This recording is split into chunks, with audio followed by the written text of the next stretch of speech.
va faire, c'est que premièrement, je vous ai mis dans cette façon-là pour une raison que je vais expliquer un peu plus tard.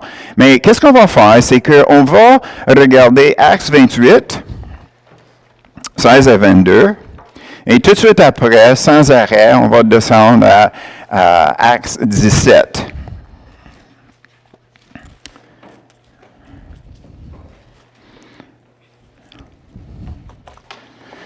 Actes 28.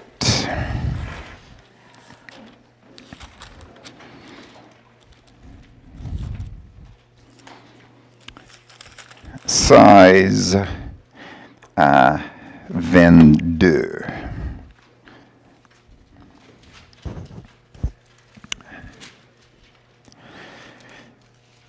Lorsque nous fûmes arrivés à Rome, on permit à Paul de demeurer dans un domicile particulier avec un soldat qui le gardait.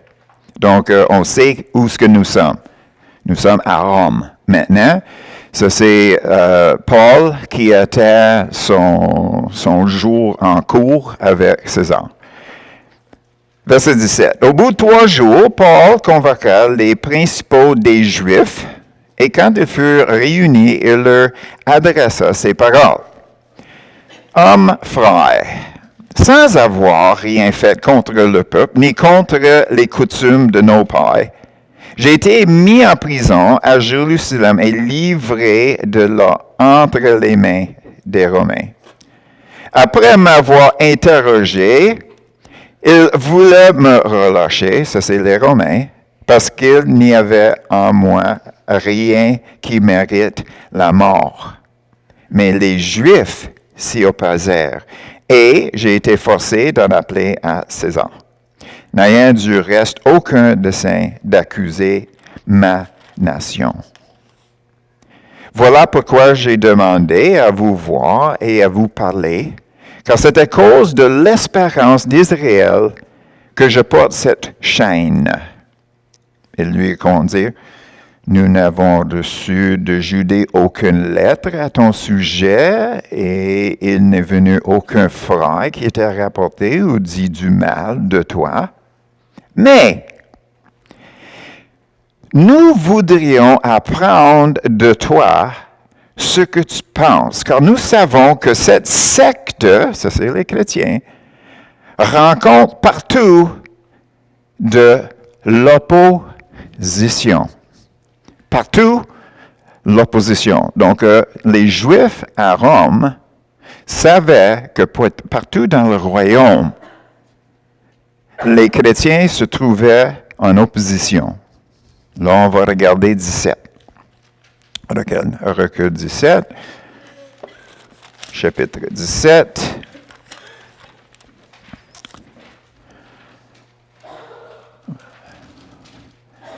On va commencer 1 à 6.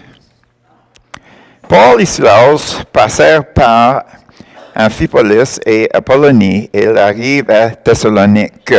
Où sommes-nous? Thessalonique, où les Juifs avaient une synagogue. Paul y entra selon sa coutume. Pendant 3 sabbats, il discuta avec eux d'après les Écritures, expliquant et établissant que le Christ devait souffrir et ressusciter des morts. Et Jésus que je vous annonce, disait-il, c'est lui qui est le Christ. Quelques-uns d'entre eux furent persuadés et se joignent à Paul et à Silas, ainsi qu'une grande multitude de Grecs craignant Dieu et beaucoup de femmes de qualité. Mais les Juifs jaloux prirent avec eux quelques méchants hommes et de la populace provoquèrent des attroupements et répandirent l'agitation dans la ville. Ils se rendirent à la maison de Jason et ils cherchèrent Paul et Silas pour les amener vers le peuple. Ne les ayant pas trouvés, ils traînèrent Jason et quelques frères devant les magistrats de la ville en criant « Ces gens qui ont bouleversé le monde sont aussi venus ici. Et Jason les a reçus. Qu'est-ce que les chrétiens faisaient? Bouleversaient le monde. On parlait de Rome, maintenant on parle de Thessalonica. On regarde le verset 16. Comme Paul les attendait à Athènes, où sommes-nous? Athènes. Il sentait au-dedans de lui son esprit s'irriter. Il l'a vu de cette ville pleine d'idoles. Là, on va passer au verset 30.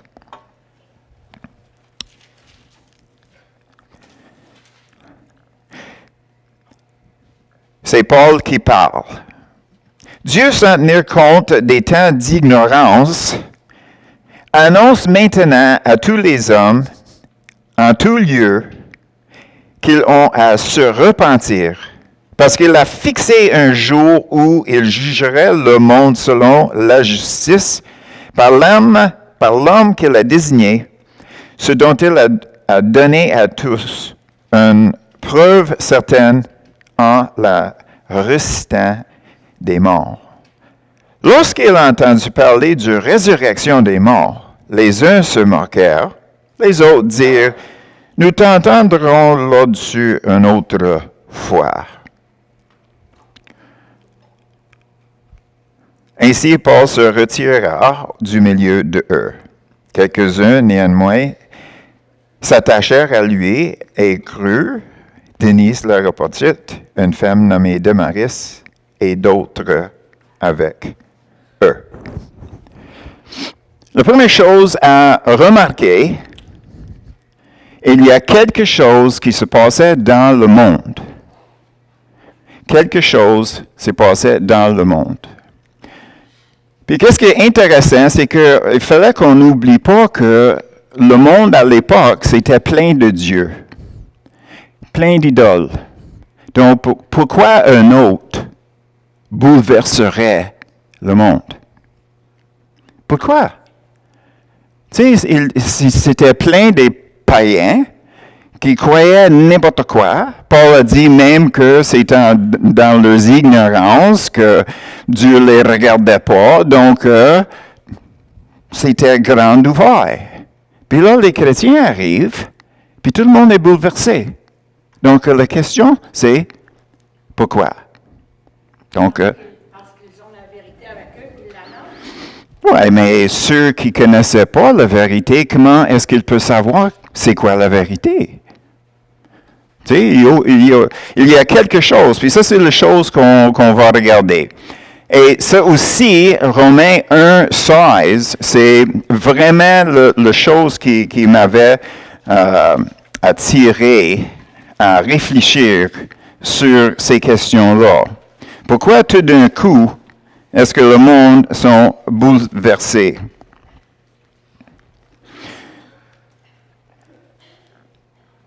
Là encore, c'est Paul, car je n'ai point honte de l'Évangile, c'est la puissance de Dieu pour le salut de quiconque croit, du juif premièrement, puis du grec.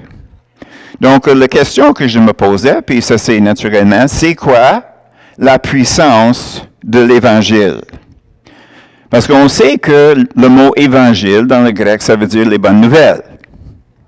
Donc, si on prend ce mot-là, les bonnes nouvelles, ce n'est pas une chose, n'est-ce pas? C'est plusieurs choses.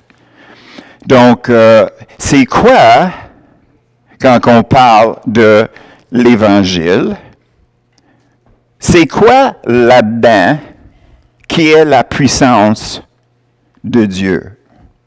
C'est quoi là-dedans? C'est quoi la preuve? C'est quoi qui est relié dans l'Évangile à Dieu comme puissance? Parce que naturellement, pour nous, quand on parle de l'Évangile, on parle de Jésus qui était né enfant, il est devenu être humain, un bébé, éventuellement un homme.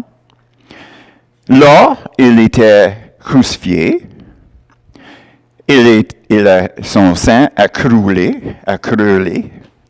Et là, qu'est-ce qui est arrivé? C'est qu'il était tué sur une croix. Alors, ça, c'est quelque chose que nous croyons s'appelle la foi. Comme, qu'est-ce que nous croyons? Personnellement, c'est la foi aussi, parce qu'on va parler de ça un peu en tantôt aussi. Donc, toutes ces choses-là, un bébé est mort, quelqu'un est crucifié, quelqu'un est mort. Est-ce que ça, c'est nouveau à l'époque? Non, rien là. Donc, on peut pas se dire que ça, c'est la puissance de Dieu. C'est quoi la puissance de Dieu? C'est la résurrection. C'est la seule chose qu'on peut voir qui est différent dans le monde à l'époque. La résurrection. Parce qu'ils croyaient de toutes sortes de choses. Comme aujourd'hui, le monde croit de toutes sortes de choses. OK? Alors, on va reculer les versets 3 et 4 dans Romains 1 toujours.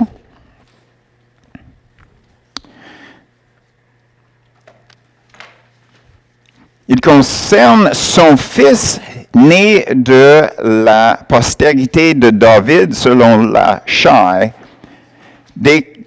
déclaré fils de Dieu avec puissance selon l'esprit de sainteté, par sa résurrection d'entre les morts, Jésus-Christ, notre Seigneur.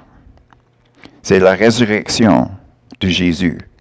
La résurrection, c'est la différence. Pourquoi est-ce que j'amène ça? J'amène ça parce que on veut partager la bonne nouvelle avec ceux qui sont autour de nous. Mais le problème, c'est que nous vivons dans un temps de science et technologie, n'est-ce pas? Et souvent, les chrétiens tombent dans le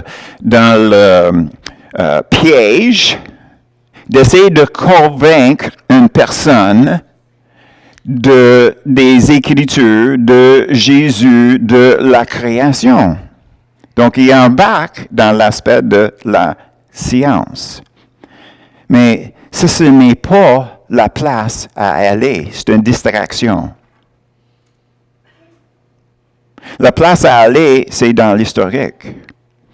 Le fait que Jésus est résurrecté.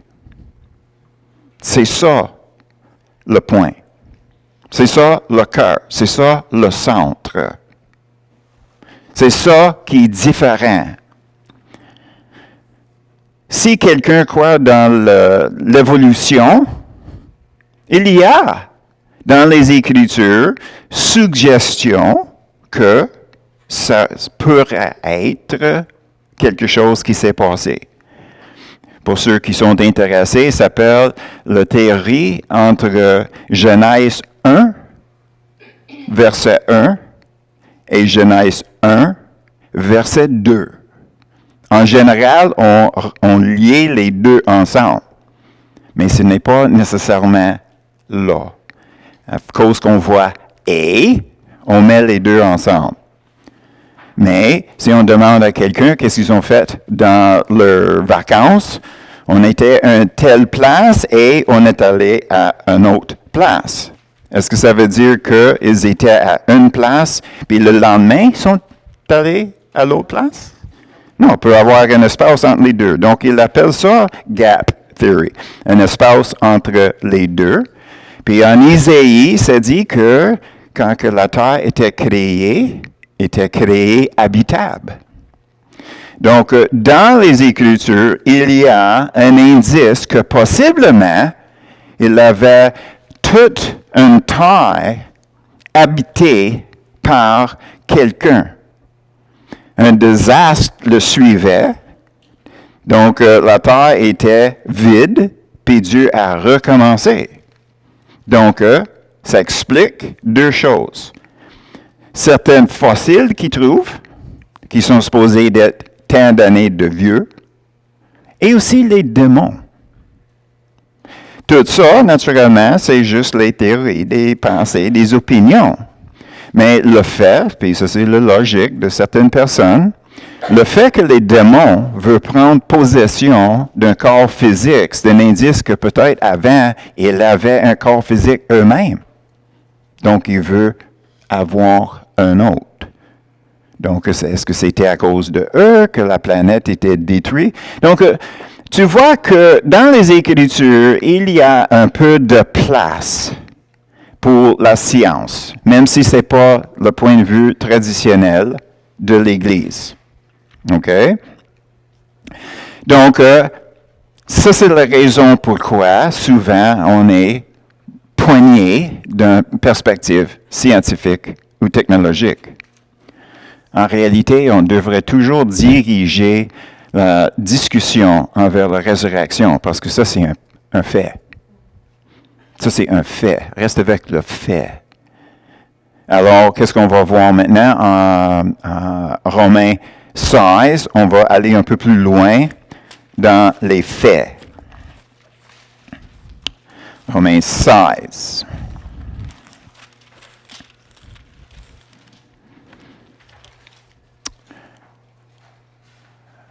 Versets 25-26.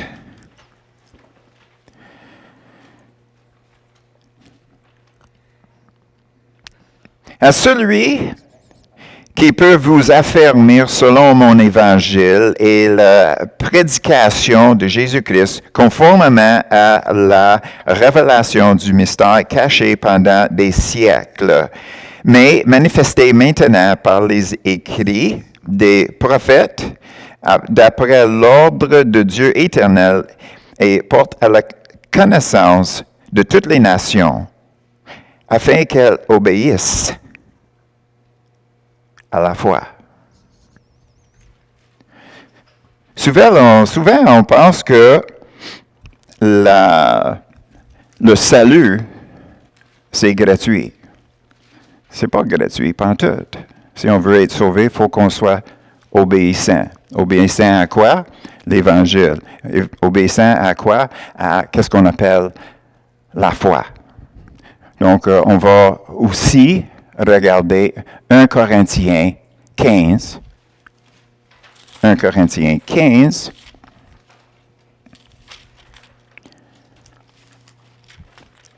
Un à 20.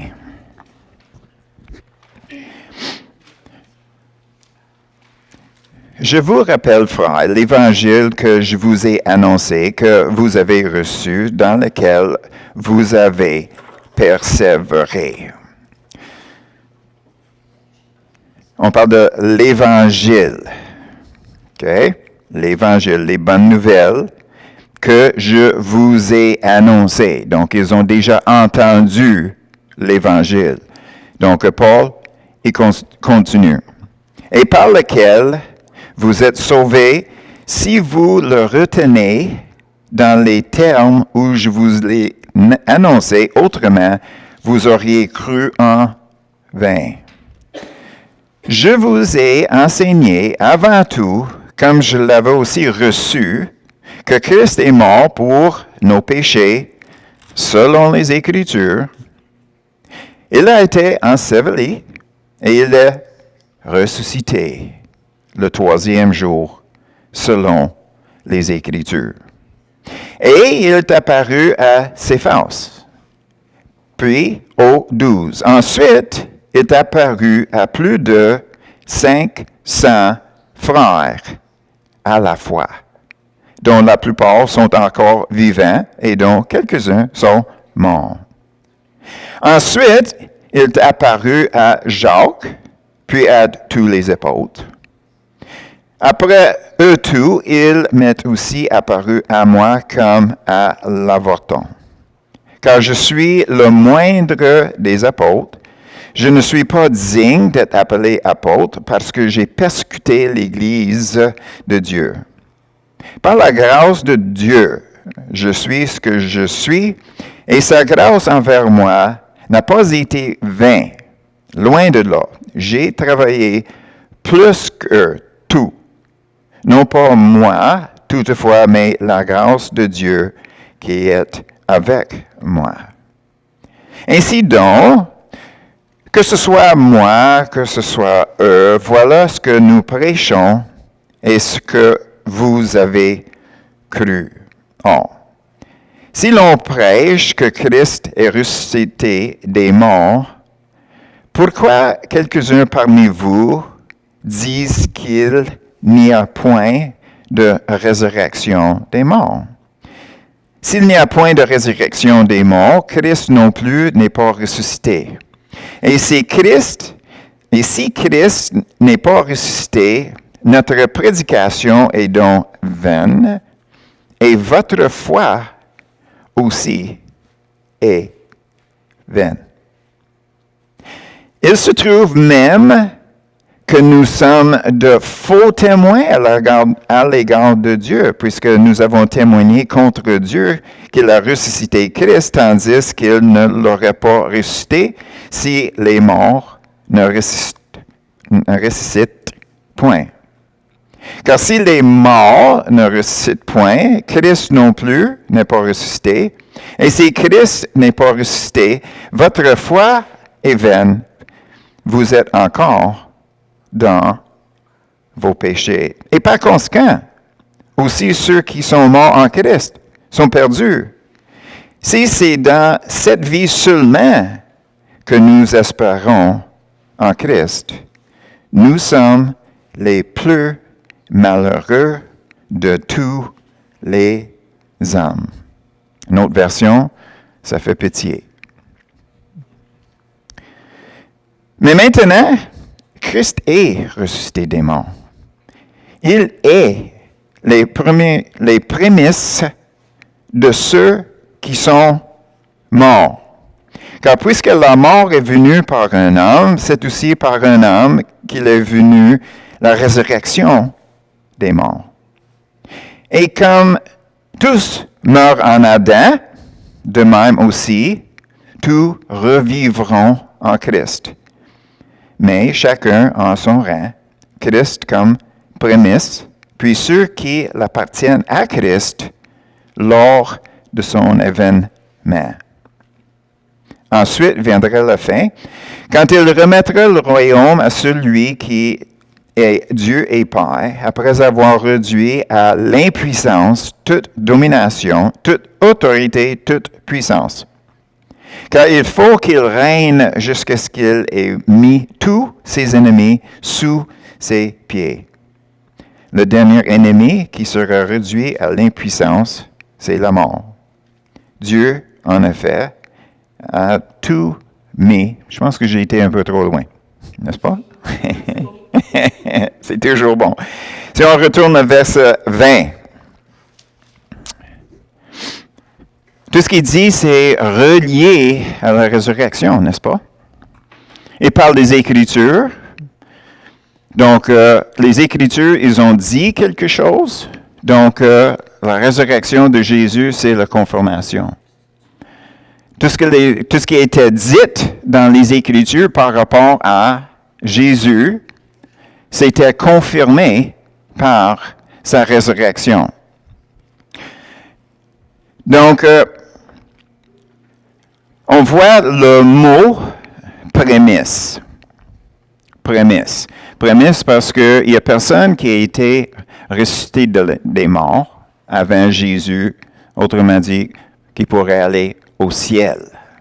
Donc, Jésus était le premier pour arriver au ciel. Donc, les autres peuvent y aller après, sous certaines conditions. Romains 6, 5.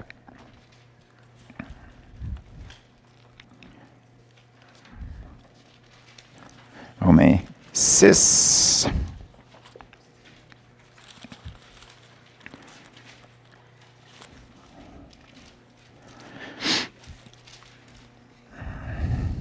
En effet, si nous sommes devenus une même plante avec lui par la conformité à sa mort, nous le serons aussi par la conformité à sa résurrection.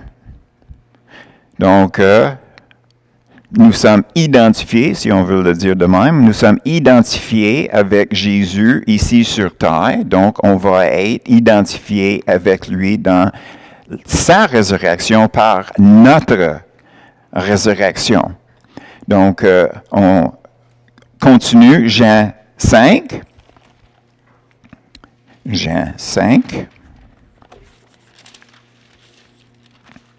qui va un peu plus loin.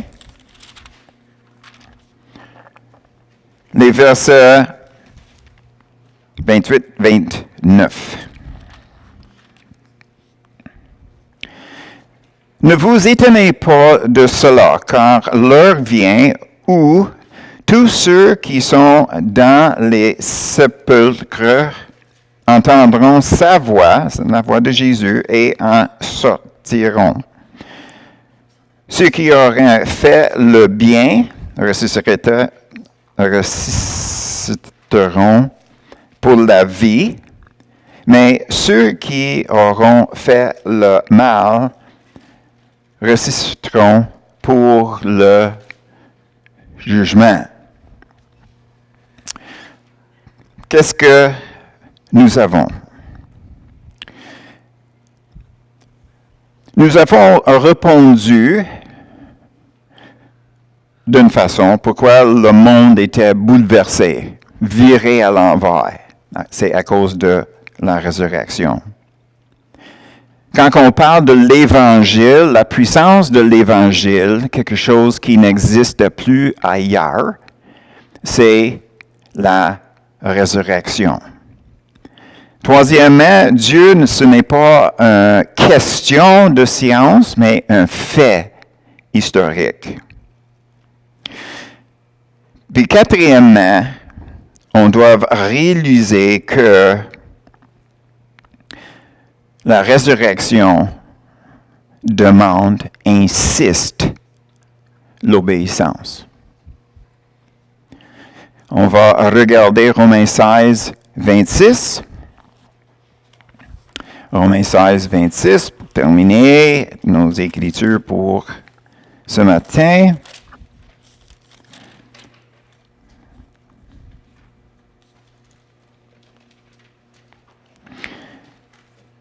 Mais manifesté maintenant par les écrits des prophètes, d'après l'ordre du Dieu éternel, et porté à la connaissance de toutes les nations, afin qu'elles obéissent à la foi. Connaissance de toutes les nations.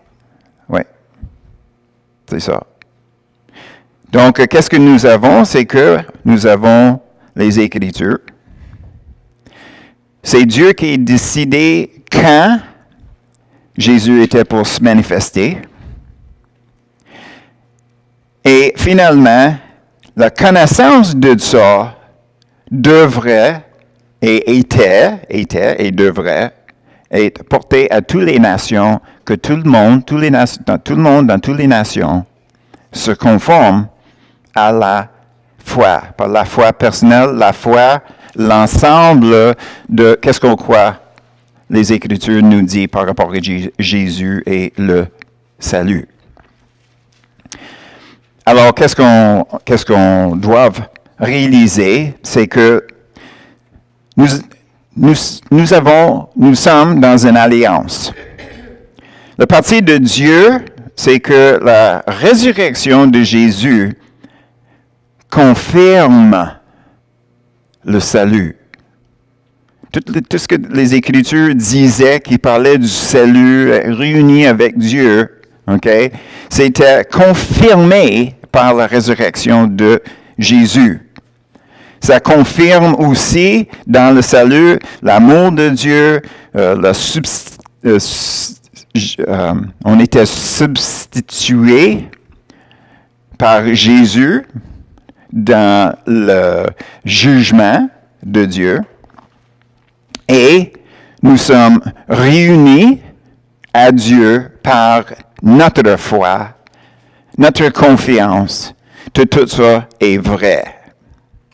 À part du fait que la résurrection, c'est un fait. Donc, c'est quoi notre part? Obéissance. Obéissance confirme notre salut par la foi. N'est-ce pas? Donc, c'est important pour nous autres à réaliser que la résurrection de Jésus, c'est un fait. Nous restons avec ce fait-là. On n'est pas à aller dans toutes sortes d'autres domaines. Alors, ça, c'est la question qu'on doit poser aux gens. Connais-tu l'histoire de Jésus? Connais-tu, réalises-tu qu'il est ressuscité des morts? Donc, où sommes-nous? Où sommes-nous? Ça, c'est, mettons, en parlant avec quelqu'un d'autre. Où sommes-nous? Parce que s'il y a une résurrection, ça veut dire que Jésus est Dieu et Dieu a agi d'une certaine façon et nous sommes obligés, par obéissance, nous avons le salut seulement par obéissance. Dans nos vies personnelles, on doit réaliser que la désobéissance, c'est un indice d'incrédulité. Désobéissance, c'est le résultat d'incrédulité. Et à chaque fois que on est désobéissant, ça démontre à quelque part une incrédulité. Une incrédulité que Dieu nous a parlé ou une incrédulité de qu'est-ce que Dieu a dit dans ses Écritures. Maintenant, la raison pourquoi je vous ai placé comme ça, c'est parce que nous sommes sur le premier rang dans le monde pour présenter l'Évangile au monde et la puissance de la résurrection. Ça, c'est le premier rang ou, c'est le front, si on parle des termes militaires. Donc, on devrait se voir à cette place-là. Nous sommes peut-être le seul contact qu'une autre personne va avoir avec la résurrection de Jésus. Donc, il fallait qu'on prenne ça au sérieux. Il fallait qu'on réalise, nous sommes sur le front.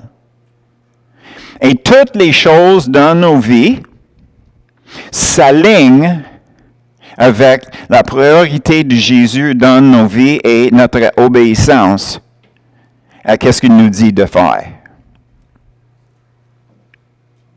Numéro 1. Donc, ça devient notre summum, notre relation avec lui. Qu'est-ce que ça veut dire en termes réels? Du temps. Du temps. On ne peut pas remplir nos journées plein de choses à faire pour arriver à l'heure de se coucher complètement brûlé, puis on a passé à côté de priorité numéro 1. C'est pas pour s'imposer la nécessité de parler avec Dieu. Mais le fait que s'il fallait que je m'impose pour rencontrer Dieu, j'ai un problème. Tu sais, à quelque part, j'ai un problème. Si je ne peux pas parler ouvertement de qu'est-ce que je crois avec joie, j'ai un problème. Pourquoi est-ce que l'opinion de l'autre personne est si importante que par notre projection, on pense qu'il ne veut pas entendre? Oui, mais José, question. Mais quand tu sais, là, si jamais, là, il y a une discussion qui se passe, et que j'amènerais, c'est ça que Jésus disait dans la Bible. On va te regarder comme si tu étais un cannibale. Oui. Tu sais, on ne peut pas vraiment apporter les Écritures ou notre opinion là-dessus, parce que c'est rendu, on ne parle pas de ça. Oui. De qui qu'on est, nos convictions. Oui. Bien, qui est-ce qu'on aime, premièrement? Nous-mêmes? Tu sais, ici, on dit, ben, je ne peux pas parler de même parce que l'autre personne ne l'aimerait pas. On aime qui? On s'aime. Tu sais, on veut tellement être aimé par les autres que je mets Jésus de côté que nous autres, on ne serait pas inconfortables. Ça, c'est la première partie. La deuxième partie, c'est qu'on attend toujours la direction du Saint-Esprit. Quoi dire, comment le dire, combien de temps le dire, mais d'être toujours prêt de le dire. Puis la troisième chose que j'aimerais mentionner, puis c'est relié avec ce que Marie-Josée a fait, puis c'est une histoire. Qu'est-ce qui est arrivé, c'est qu'il avait un homme qui l'avait accompagné, puis il engageait les vendeurs. Puis les vendeurs passaient par une formation. Puis une fois que chaque personne a passé par la formation, le patron, il invitait le nouveau vendeur dans son bureau, puis il disait, la première chose que je vais faire, c'est que je vais t'envoyer à un tel monsieur dans une telle compagnie pour lui vendre notre produit. Mais je vais vous dire d'avance que ils finissent toujours en achetant, mais il va toujours te donner un temps difficile pour faire la vente. Mais à la fin de ça, il va acheter.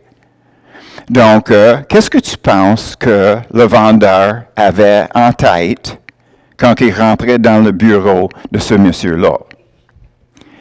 À la fin, il va acheter. À la fin, il va acheter. Donc, justement, le monsieur, il avait acheté le produit, puis le vendeur a retourné voir son patron. Puis il disait, justement, qu'est-ce que tu viens de dire, c'était vrai, il m'avait donné la commande, voici la commande. Le patron le regarde avec les gros yeux, et puis il dit, OK, merci, il prenait la commande. À un moment donné, il reçoit un appel. Puis c'est la personne à l'autre bord, le monsieur en question, qui disait, qu'est-ce que tu as dit à ce vendeur-là? Il ne me lâchait pas. Je ne pouvais pas le refuser. Il restait dans mon bureau jusqu'à il était convaincu, puis il ne bougeait pas avant que je le donne une commande. Comment as-tu fait ça? J'ai besoin des vendeurs de même. Donc, le premier monsieur, il avait menti. Mais le point, c'est que si, en dedans de nos têtes, c'est déterminé que l'autre personne ne veut pas entendre, qu'est-ce qu'on va entendre?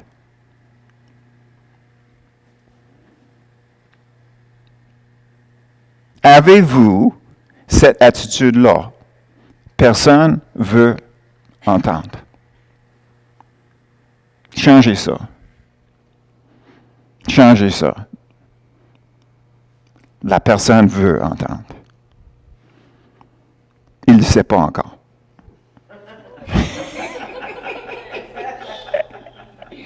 Moi, je le sais. Lui, il ne sait pas. Mais si nous avons dans notre tête que la personne va acheter, on va parler librement. Puis quand on parle librement, notre attitude, la façon qu'on parle est relaxe. Si nous sommes relax, ça baisse les défenses de l'autre personne. Parce que maintenant, c'est juste un échange. Je ne vends rien. Malheureusement, dans le passé, les églises ont essayé de former les vendeurs de l'Évangile. Donc, la réponse était « Ah, tu veux juste que j'embarque avec ta gang. » Ça, c'était leurs attitudes. Pourquoi? Parce que c'était juste des points de vente que les chrétiens donnaient. Mais quand que ça arrive,